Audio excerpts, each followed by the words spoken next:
Welcome to Woodward Wings. I am Justice Satawa, and I am joined with a fantastic cast, and all three of them today, or two of them today, Flannel and Spencer Raxter, and this is a action-packed episode. We have to discuss everything we discussed in the last two episodes with Flannel Sam. Flannel has brought his own scenario and his own free agent targets that he likes for the Red Wings. We got to talk about the Red Wings at the Worlds. A lot of them are playing extremely well. We got to talk about the new updated contract numbers for Matthew Knies and Mitch Marner, and then something that me and Spencer talked about in the back a little bit about the Canada tax and how that's going to affect free agents as they are leaving or going to Canada. And then we're going to just talk about some prospects, and we're going to have some fun with it. So let's dive right into it. We're going to start with the World's update. You have Lucas Raymond playing for Sweden, Edvinsson and Gustafsson, and you have Kasper playing for Austria, Seider playing for Germany, and MBN playing for Norway. Let's start off, gentlemen, with Lucas Raymond. Lucas Raymond is playing very well, 4 points in 4 games, +3. Exactly what you expect from the kid, to be honest. Exactly what you expect. And it's funny how they have this big tournament and almost nobody knows it exists except for us sickos. But Lucas Raymond, he's probably been the most impressive of the Red Wings going to this and playing well, being point a game, being one of the clear bright spots of that team. That's about what you would expect from a Lucas Raymond, and hopefully he can help parlay this into an even greater improvement into next year. And I know that Spencer Raxter is going to disagree with you just from some preliminary conversations we have. So, Spencer Raxter, who do you think has been the most effective player as the Worlds have been going on for the Red Wings? I mean, I'm looking at Marco Kasper as the most effective player so far for the Red Wings, but getting to Lucas Raymond first a little bit, this is what you expect out of him. You know, we expected him to take the superstar jump last year. He fell off a little bit in the second half. You hate to see that, but he was, voted to have a letter for the Four Nations team for a reason. Like, he's respected. He's viewed as one of the best players for his country, so it's good to see him go out there and take care of business. But yeah, Marco Kasper, that's my fucking guy, dude. I know that's your guy. One thing on Lucas Raymond, it's nice to see him having more of that control on the ice that you saw in the beginning of the season that you did not see in the second half. So it's good to see. Hopefully he can find that consistency throughout next year and be able to have a good second half. But Marco Kasper has come out. He's been the dude for Austria. He's been their best player. He's the reason why they're doing so well in the tournament. He has 3 points in 4 games, couple goals, and he's turning into this two-way monster center that I think that all of us think the sky's limit, and the sky is even higher when you talk to Spencer Raxter about Marco Kasper. Yeah, I have a lot of expectations for Marco Kasper next year. I think, bold take, he could be the Red Wings' best forward next year and eventually at the end of the season look like that. I think he has the potential. He is just tapping into that last year. He's big, he's physical, he's shown that he's skilled enough, and he's not afraid to back down. He also goes in front of the net and gets some of the grimy goals that you're looking at Red Wings forwards needing to do. He is a guy that has the potential to be a 1C. I'm not saying he's going to be that next year, but that is what his ceiling is. And if he can reach that height, it would be awesome. I think we're going to see him tap into that next year. Hopefully he could do it for the whole season, but I think towards the end of the year next year, when the Red Wings are making that push to the playoffs, I think Marco Kasper is looking like the best forward on your team. Can I say this about the whole Marco Kasper has been more impressive than Lucas Raymond in Worlds? And I'll parlay that into him as a player. I am more thrilled with what Marco Kasper is doing than a Lucas Raymond. Yeah.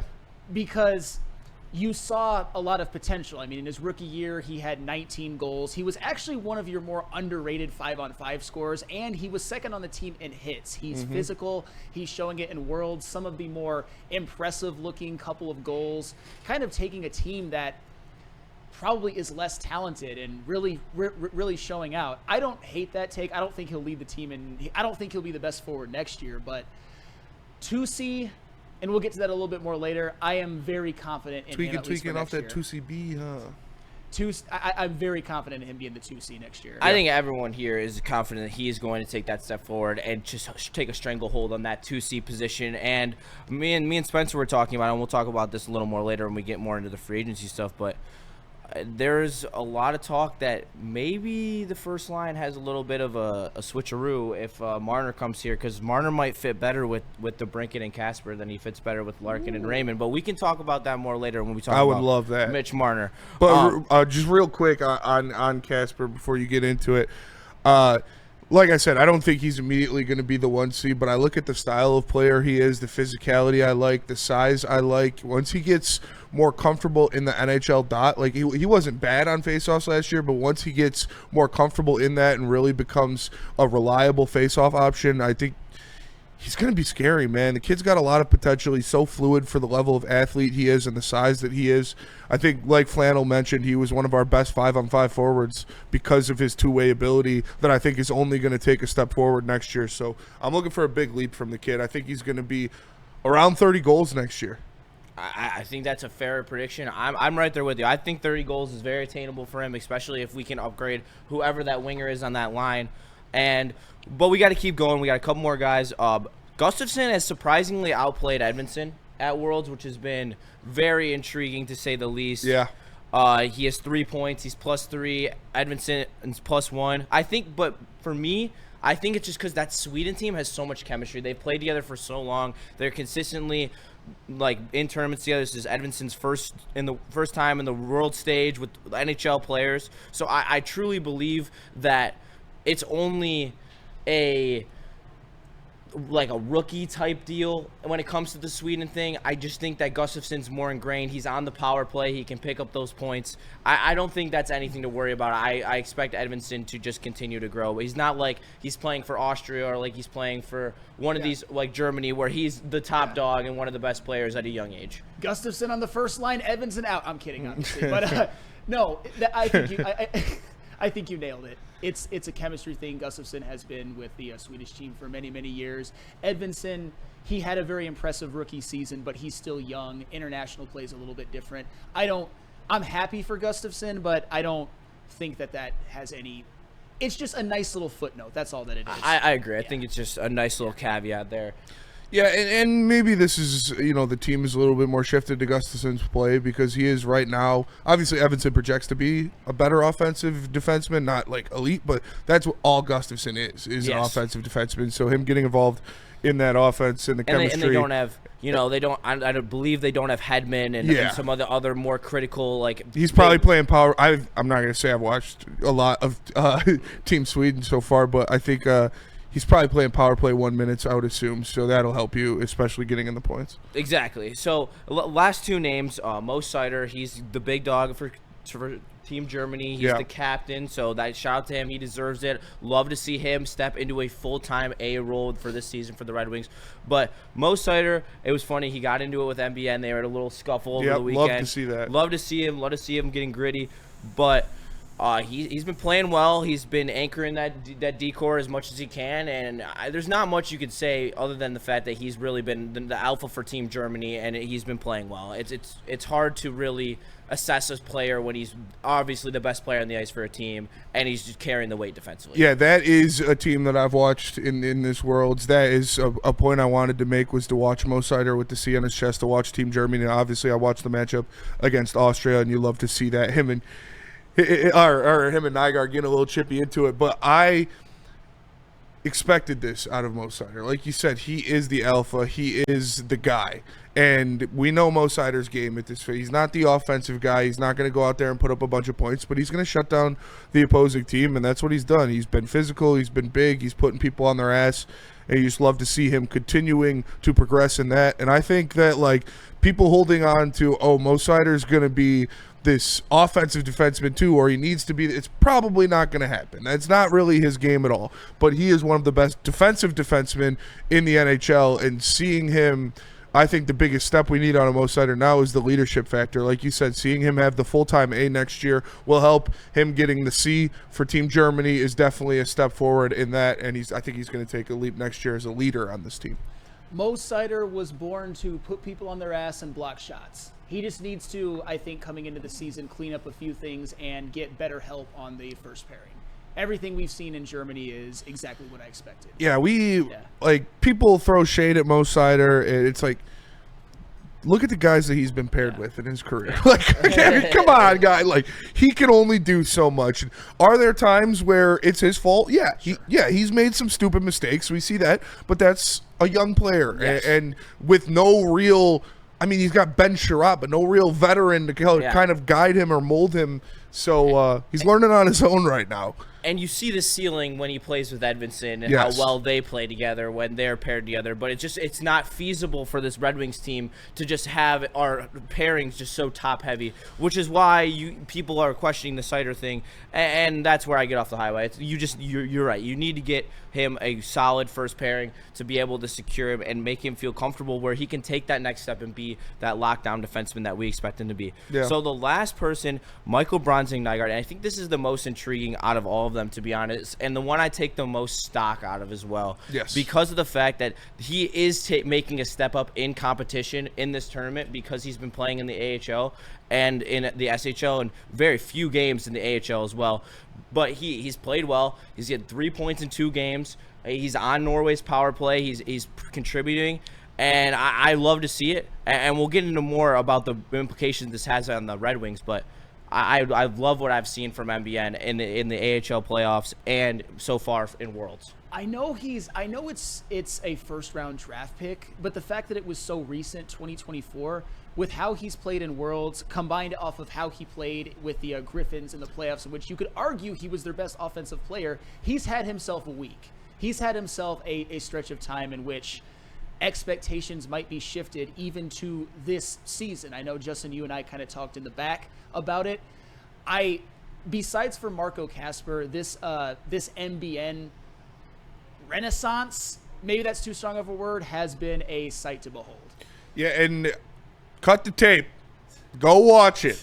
Justin's draft party for the Red Wings. I called in. I fucking love this kid. I've loved this kid for a while. He's literally a fucking Viking. I was gushing over this pick when we made it because he's exactly what this team needs. Like, we talked about Carter Mazur on that same kind of level of meat and potatoes guys, but that's exactly what he is, a playoff forward. I remember D-Mac hit me up after we drafted him. He was like, what, like, tell me about the kid. And I was like, you're going to fucking love him. This guy, when he is with the Red Wings, the Red Wings are going to be playing meaningful playoff games. So I'm talking like second series playoff games, and he is going to be a big part of it because he's physical. He's got a rocket of a wrist shot, and he's going to go out there and not let his captain get cross-checked in the back of the neck. He's going to go out there. He's going to put someone's face into the boards. Like, this is a guy that you want on your team during the playoffs. He's already playing like that for the Griffins and in Worlds. Like, you're not supposed to be that kind of an asshole and that kind of a physical presence when you're this young, but you see him getting in the face of his teammate and the captain of Team Germany in Mo Seider as a kid. Like, I love the nuts on the kid. Like I said, he's a Viking. I thought it was a great pick, and I really, really hope he has an electric summer. Yes, and speaking of his summer, a reporter, and shout out to him, I'm going to get the exact name because he deserves credit for this piece that he did on MBN. When he was on his way to Worlds, he sat down with MBN, and it was about their exit meeting with Steve Yzerman, and the article was by Wagard Bekkehag. Shout out from Norway. And oh, for real? Yeah, and shout out to Let's Go Red Wing Prospects for translating for it. He is the absolute boy. He's the dog. Shout out to if you want any videos or highlights of Red Wings Prospects, go give him a follow. Great Twitter follow. Let's Go Red Wings Prospects. I was gonna have him on we're gonna have him on the show at some point too. I already talked to him, so yeah, he's a homie. He will join us at one point as well. But he said it would be an important summer and that anything could happen if I continue to train hard and do what I have to do. It is not impossible. I will do everything I can. And I was called a madman. Yeah. I was called aggressive when I said after game 2 of the Griffins playoff game, I was like, this kid doesn't have that far to go. Like, this kid is his game translates so well to the NHL game. His physicality, his shot making, his ability to find space, and his ability to just be a monster in those gritty areas. It is such a big thing that, especially because the Red Wings need it. Yeah. And there's no one who you can look at that really is doing it. No. You have Rasmussen, you have Soderblom, you have Edvinsson, but they don't play tough yet. They don't play physical, mean hockey, and that's what MBN will do, and that's why I think that he has a very legitimate shot to make the roster. He's continuing to take these steps up in competition, and it is unfazing him. He goes to Worlds, 3 points in 2 games. He comes to the Griffins, point per game in the playoffs. Yeah. Like, what more do you want from the kid? Like, what we say about Kosa is how he's got to show more, and we need to see it. We need to see that playoff run, that playoff performance. and we didn't get it. And now there's questions around Kosa. And you want to know why we have such good faith in MBN? Because he comes and he performs. Time and time again, when we have seen him come in, he has performed, and that's why I have a lot of faith. After another big summer, after Worlds, he will have a legitimate shot to make this roster, and if he doesn't make the roster, he will have time to play here in the season. Shout out to Neil in the Javi jersey. Hey, that's fucking awesome. But, yeah, I agree, Justin. Great little monologue there, and the kid, like we said it so many times, it's not obvious, or it's not obvious to see what the Red Wings need, what sets them apart. We have our hockey group chat, and I gotta add Flannel to that, by the way. What the fuck? But we all say if they get into if the Red Wings even would have got into the playoffs, they would have got killed by any of these teams. Like, physically killed by any of these teams, because they're all bigger, they're all stronger, and they've all been in the playoffs before. Your guys on this Red Wings team that have playoff experience or that know what it takes to play in the playoffs are Patrick Kane, Vladimir Tarasenko, like obviously Comfort and stuff, but those aren't your physical guys that are going to step up against a Tom Wilson when he's beating the shit out of Larkin. Like, you need someone like that, and that is what Mazur projects to be that's what Nygaard projects. It's what Mazur projects to be too, but it's what Nygaard projects to be while having an absolute rocket of a shot. So he can't be fast-tracked enough. I know I talked about guys I want in the draft. I want a big asshole North American forward, whether it be a big Canadian dude or a big American guy. We got that in Nygaard, but he's a fucking Viking. Like, I really wish we could just fast forward and he'd be 100% ready to go next year, but I still think he's going to need at least 1 year in Grand Rapids before he's ready to come to the Red Wings. That's fair. And I'll tell you what, Justin, that game 2 in the Griffins playoff series, MBN that had me bricked up. Yeah. For real. That was one of those, the angels singing type of moments. Like, we've got ourselves a dude. I agree with Spenny, though. Probably,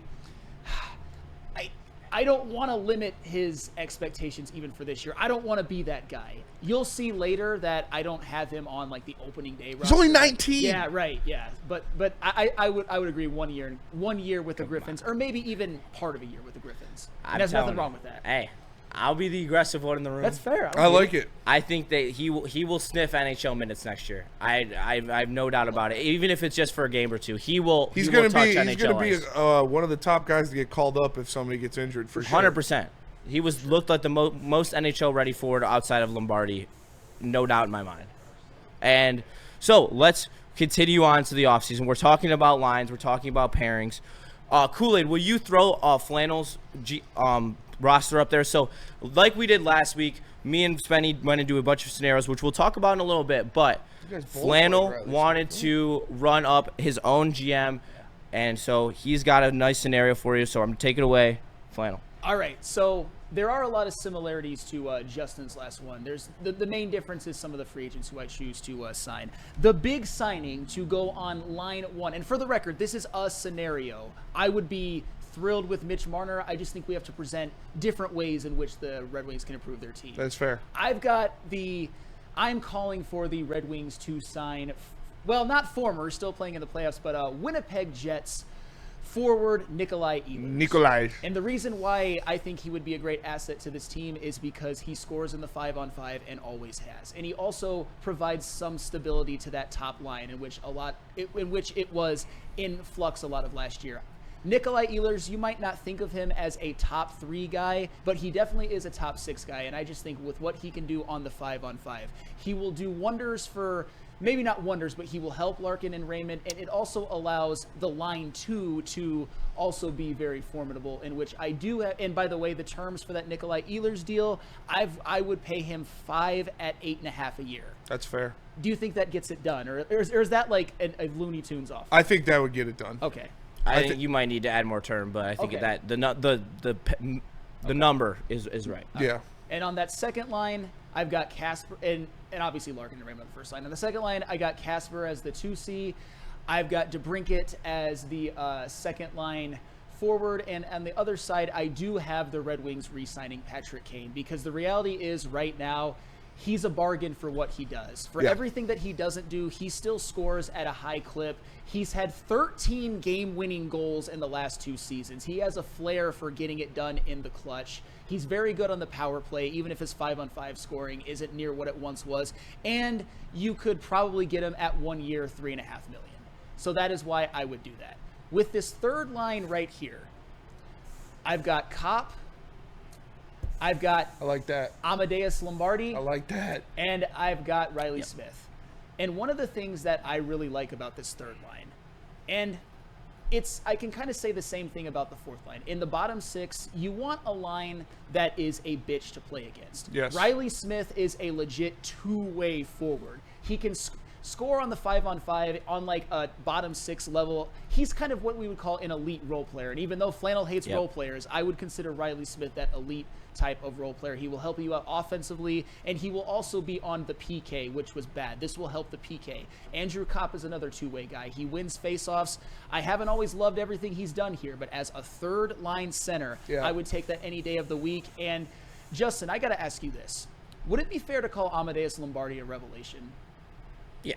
Absolutely. Because this season he was the best player on the Griffins. For sure. You could argue maybe Kosa, but I would say Amadeus Lombardi. It's Lombardi.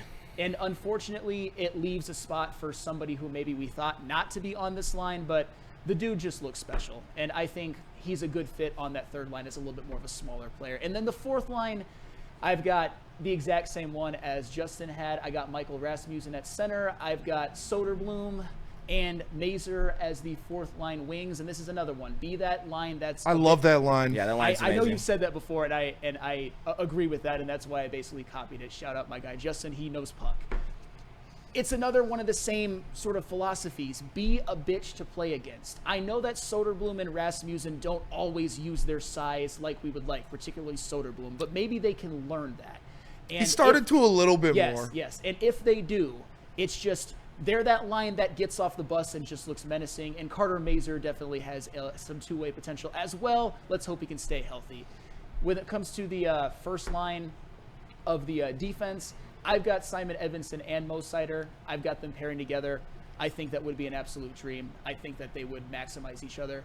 The second pairing, I'll be honest, I feel a little bit less sure about after watching ASP in the playoffs.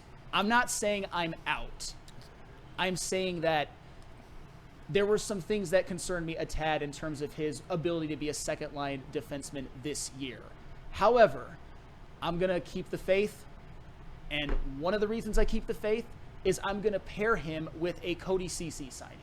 I would give him 2 years at $8 million. He's a big defensive-minded defenseman. He's a dirtbag. He blocks shots. He puts you on your ass, and he's a veteran. Cody Ceci needs a puck mover like ASP. This is something that Sean Pelegian actually kind of put me onto that, and I think that they would be a good fit. I think that's a really good fit. I think that Cody Ceci is the perfect line mate to somebody like ASP who might struggle a bit defensively. And on the third pairing, I've got Sherratt and Johansson. You get Sherratt where he's supposed to be, and I project Albert Johansson to be an elite role player. Yes. A third pairing defenseman who you can just put there for many, many years. In the goaltending situation, it might not seem like the sexiest. I got them running it a full season with Mrazek and Cam Talbot just because I'm not quite ready to package Kosa into a trade. There's something about, and this is where I've had to learn a little bit of patience, even though it pains me to my soul. There is something about those 6'6" tall goalies that just takes a long time. Yeah. And I'm not saying that I know he's going to work. I don't want to risk anything with putting it all on Trey Augustine so quickly. I think you can make it to the playoffs with what you've got right there. And if you want a couple other caveats, I do have them signing Riley Smith for 2 at 9. I had mentioned Cody Ceci at 2 at 8. Kane at 1.1 at 3.5, and Ehlers at 5 at $42.5 million, and I still have plenty of cap space. I buy out Tarasenko and Hull. And Hull, yes, yeah, absolutely. I trade JT Compher and a 2026 second for future considerations, and I think that about covers it. This is my more of a Moneyball approach to getting into the playoffs. I would still love Marner, but you got to present all the sides as well. Flannel.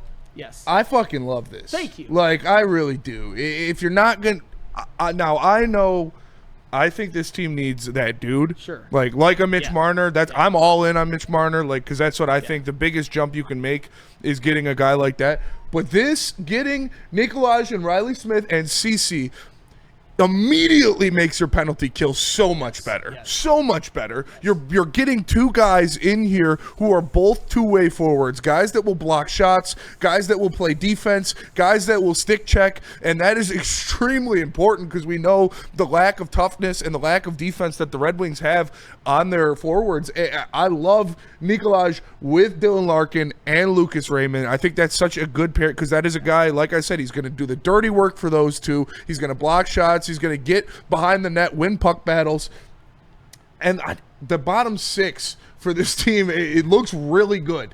Honestly, you guys know I love that fourth line of Mazur, Rasmussen, and Soderblom. I think with the size of those three guys, the length, they could truly just grind people out and be pretty nasty. And then the Kopp, Lombardi, Smith line, I think, could be the same kind of way. Obviously, with Kopp and Smith being really grind them out forwards, and then you got the kid, the sniper running around out there while Kopp and Riley Smith are kind of winning puck battles and putting people into the boards. You'll have Lombardi sneaking in front of the net or into the slot to wait for a kick out and just blast a one-timer. So I really like these moves. I really do. If it's not getting Mitch Marner, I would love to see them load up on two-way players like they did. And before I get Justin's thoughts, because ours are actually pretty similar, I feel like maybe I glossed over the, and you mentioned it, the PK effect. This, to me, with Cody CeCe, and I know Cody CeCe is not the only one, but this is the big one.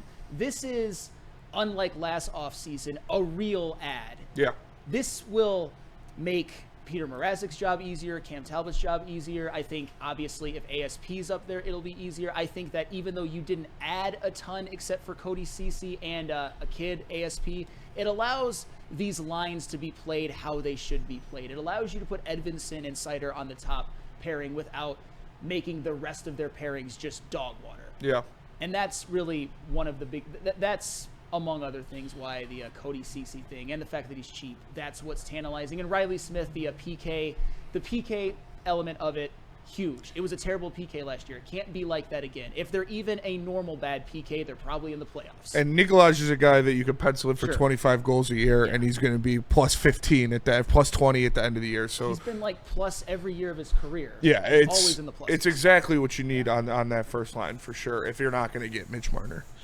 And I will say I love everything about this except for one thing. Go ahead. And I'm not in the business of paying Nikolai Ehlers $8.5 million for a guy who hasn't played a full season other than last year since 2019. That is something that this team cannot stand. This team already has so many guys who are injury prone. They cannot afford injuries. You see how it affects the roster. You need guys that can stay in the lineup consistently. He doesn't play the PK. Yeah. And I question how good he is on defense. I personally don't necessarily think he's the best defender. He does do the dirty work, and he plays like solid defense, but nothing to the extent where I'm going to call him a very good two-way forward. He is a good plus forward. You can pencil him in for 25 goals, but I question whether or not I want to shell out an $8.5 million contract for a guy who can't play a full season. Yeah. And especially a guy who I don't know whether or not he's necessarily a fit with Larkin and Raymond. I see more of a fit with DeBrincat and Kasper. Ehlers is not going to be a guy who's going to take the game by the balls and go out there and score some goals. He's just not that guy. I don't think you have to. That's what Raymond's supposed to be, though. You're penciling Raymond's got to be that guy. I know Raymond has to be that guy. And Larkin. If you're the 1C, you got to be the guy that's going to take the game by the balls. Those are supposed to be the two best players on your team. This is obviously we want Marner because we don't think that Larkin and Raymond are going to be able to be that guy, or they haven't shown signs that they can do that for a full year. But this is a move that you're expecting Larkin and Raymond to be that guy for a full year. Yes. I would rather make a move for Besser. If we're making a move for one of these wingers who is in that middle class, I'd rather go after Besser. I think that Besser plays a physical role. He gets in the dirty areas. He's good defensively. He plays the PK. He scores goals. I just think like that is he plays well in the playoffs. My buddy's a Canucks fan, so I've watched plenty of games. He loves Besser and is going to be heartbroken if he leaves Vancouver. That is the type of guy who I think really would make a bigger difference. I do like the Ehlers move. I don't like the consistency of his injuries and how much money you'd be paying him and how many term. I think he's getting at least 6 years in free agency, and I'm not in the market of making that a long-term commitment, especially when his injuries have only become more and more of a factor as he's gone through his career. See, I'm comfortable and confident with Ehlers' defensive level and what he would bring, but I agree with you 100%. The injury history is definitely a concern. Like I'd rather sign multiple budget like veterans like Riley Smith, Yanni I don't want to do that, and then go after Ehlers. Cause I'd rather bridge to next free agency. We don't need 4 again. forwards. I understand. We have too many third-line forwards already. You know, honestly, Justin, the Besser thing I don't hate. The fact that you came with a counter to that, I respect that. Yeah. And I considered it. Trust me. Those were a couple that I'm looking at that I thought were reasonable. Not like the Marners or whatnot, but just as guys you could – our top 6 guys, but not necessarily the splash. The Ehlers thing, I will say this. He's been really good in the playoffs this year for Winnipeg. He's been averaging a point a game, exactly. And – when it comes to the injuries, he was good last night. Yeah, he was very good last night. I know that they're there, but if you told me that he would give you this season 63 points, 69 games played, I would take that in a heartbeat, and then I think he's worth the money. If you want to say injuries are something that's going to hamper him as he gets older, as he gets into his mid-30s, I can't kill you for that. Yeah. That's true. Outside of Mitch Marner and trades, I'm not saying beggars can't be choosers, because Nikolai Ehlers is a damn good player, but it's Mitch Marner and then a huge drop off. Absolutely. This top 6, assuming you bring back Patrick Kane, really is missing one wing. You didn't have that last year. It was musical chairs. Mm-hmm.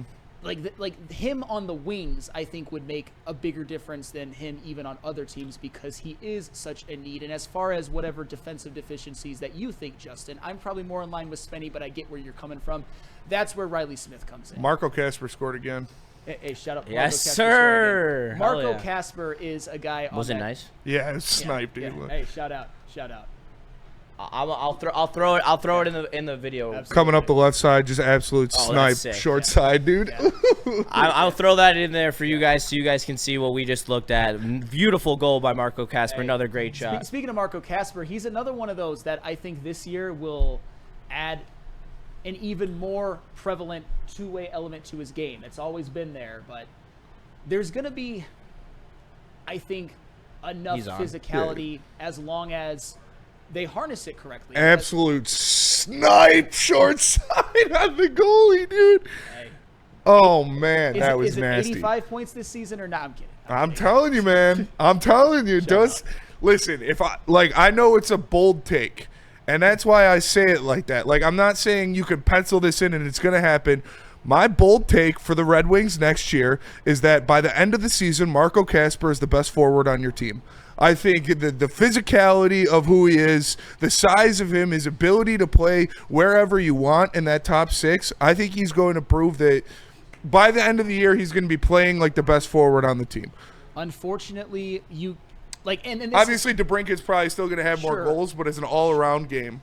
And that is a small, I wouldn't say indictment. Bold take, by the way. But you can't say with any sort of a definitiveness, I don't think that's a word, that it's gonna be Larkin or Raymond. They haven't shown us they could do it for a whole year. They're damn good. I am happy as much as I love them. I'm happy as hell to have them on our team. Absolutely. Moving forward. But the Kasper thing isn't crazy, not at all. Do I agree with the speed of it?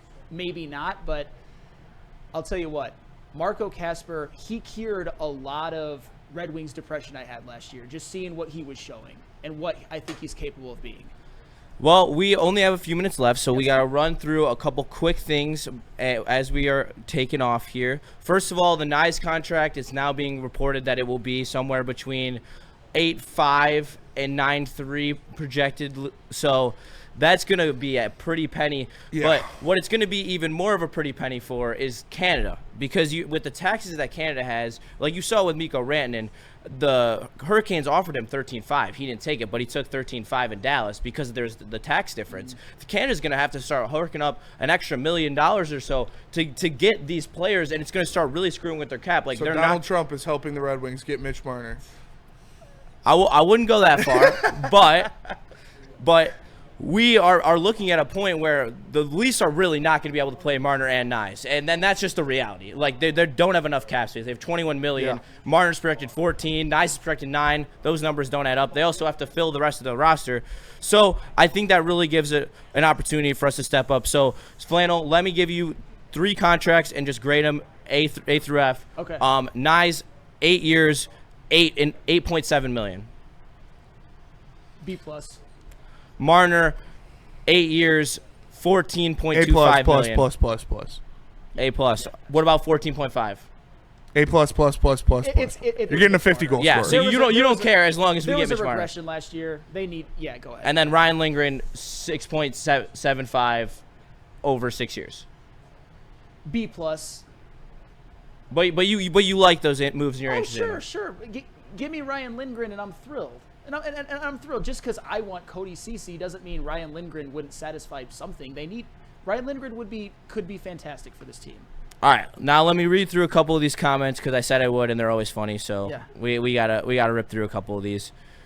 All right, I hate the whole superstar or bust idea. You got to put in perspective. They have to want to play here first. Doesn't matter how much money we throw at them. No, it doesn't. But I mean, Mikko Rantanen, sure, yeah, he did that. Is everybody going to do that? No. Mitch Marner's from Phoenix. I'm sure he'd want to play for original 6 team in America. Like no, the Red Wings. Nyes is from Phoenix. Or Nyes from Phoenix. Yeah, that's what I meant. Sorry. I think this is not a hard brand to sell.